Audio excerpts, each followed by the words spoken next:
Hey, Riley, good afternoon to you. As you can imagine, this crash has really sent shockwaves throughout the community. And right now, you are joining me at a crucial intersection. We are talking about Folsom Boulevard as well as 59th.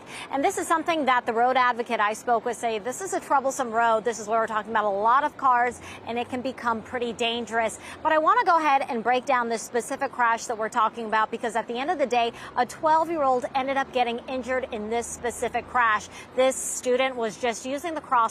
He was on his bike. All of this was happening at 8 in the morning when he was struck by that vehicle. We know that that vehicle ended up taking off from the scene. Now, I reached out to CHP today. We wanted to get some updated information. What we do know is that tips have been pouring in from the community. They've been going through that, and they tell me that some viable tips have come through. They've mentioned to me that some video has come through showing that suspect vehicle around that crosswalk area. But of course, they're still turning to the community at this point, hoping some additional information comes through so that they can find some additional information that hopefully gets them one step closer to that suspect. With that, we want to go ahead and break down these crashes we've been talking about, because we have been seeing some crashes throughout the area. So let's go ahead and take a look at that map. We've been seeing crashes throughout the area. We've seen a crash in Natomas and several in Citrus Heights, with two crashes happening near schools, one at Albert Einstein Middle School and the other at California Middle School.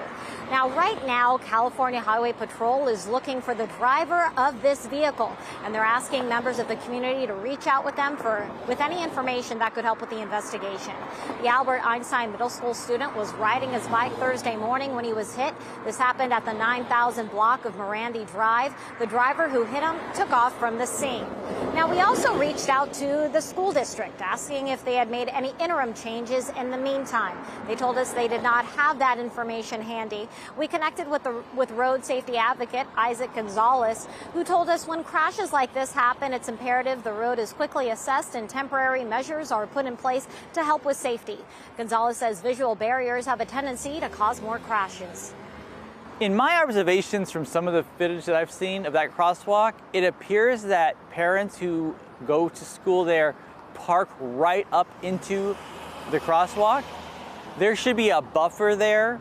We call that daylighting, and that allows for less visual barriers between the drivers and the people who want to use that crosswalk.